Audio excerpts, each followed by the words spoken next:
Now, moments ago, I spoke with the father of this American hero, Tyrone Woods, to get reaction to these developments. An incredible interview. Here's what he had to say. We have learned so much in the aftermath of this attack. And, you know, we've learned that the ambassador first requested security. It was denied. We learned that while they were under attack, that they requested security and none was forthcoming. And we learned that they were watching this in the State Department. Charlene Lamb said they were watching this in real time, so everybody knew what was going on. And I wanted... Right, exactly. When I went back to Washington, D.C., when the bodies were flown in, I knew that something was fishy. It was just obvious that something was wrong with this picture. And in my mind, I questioned, you know, this was obviously a long, drawn-out battle. Why was there no immediate air support sent in that would have saved the lives of not just the other 30 people, but also the life of my son, who truly was an American hero? Now it's come out that pleas for help were made not just by the other individuals, but also my son. And that these pleas were turned down by the White House. Now, as you know, I'm a retired attorney, and I know that these actions legally do not constitute murder. But in my mind, the people in the White House, all of them, who had authority to send in reinforcements to prevent what they knew was going to be the death of my son, are guilty of murdering my son.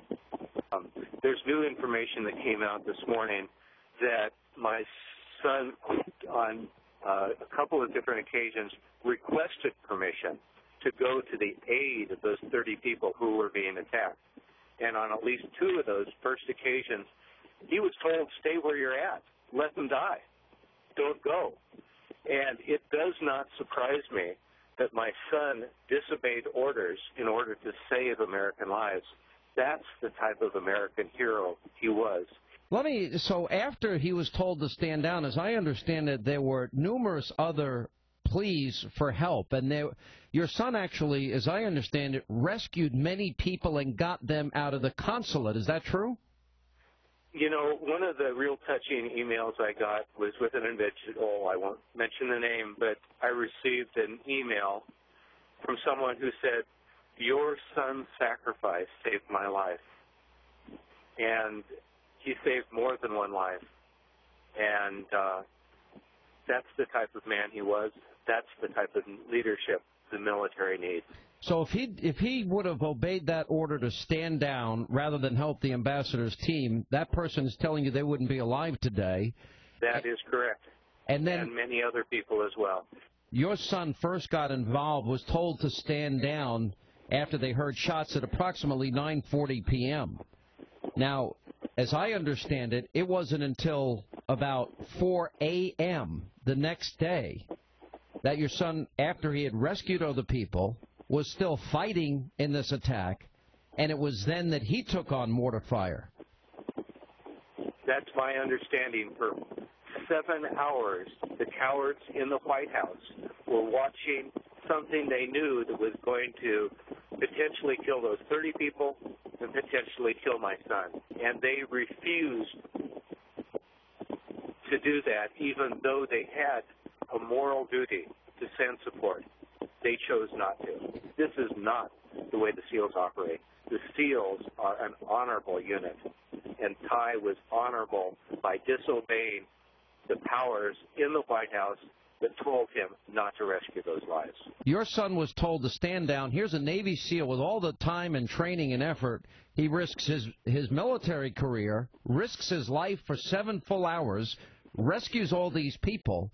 Multiple requests throughout the entire period go. It's being watched in real time, and nobody sends any help.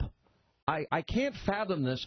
And then we're told the president goes out there for 2 weeks and couldn't admit that this is a terrorist attack. Why do you think that he tried to blame it on this video or denied that it was a terror attack? You know, unfortunately, Sean, we have a generation of liars who have no moral background.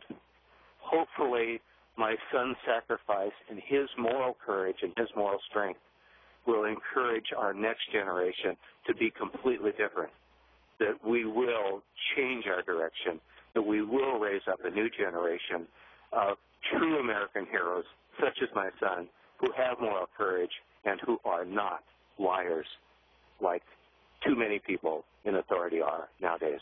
I know you met the president and you met Hillary Clinton when they had this service. That's correct, at Andrews Air Force Base. At Andrews Air Force Base. You said the president couldn't look you in the eye and it was like shaking hands with a dead fish. That's exactly right. And so you felt he couldn't look you in the eye and that basically he felt no empathy. And you said the same thing about Hillary Clinton. Right. What happened was he came through there kind of after everyone else had been, you know, in the room circulating. And he came over and shook my hand. You know, I wanted to do more than just shake his hand, so I kind of put my arm around his shoulder to have just a little bit of physical warmth. Not a major hug, but just a small one.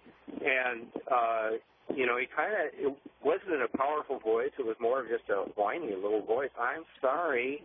You know, and I could tell by his voice he wasn't even sorry. It'd be like a little kid that's told by the teacher to go apologize to Johnny out on the playground. And when he looked at me, his face was pointed towards me, but he couldn't look me in the eye. He was looking over my shoulder. And like I say, I thought he, you know, political. It was like literally like shaking hands with a dead fish.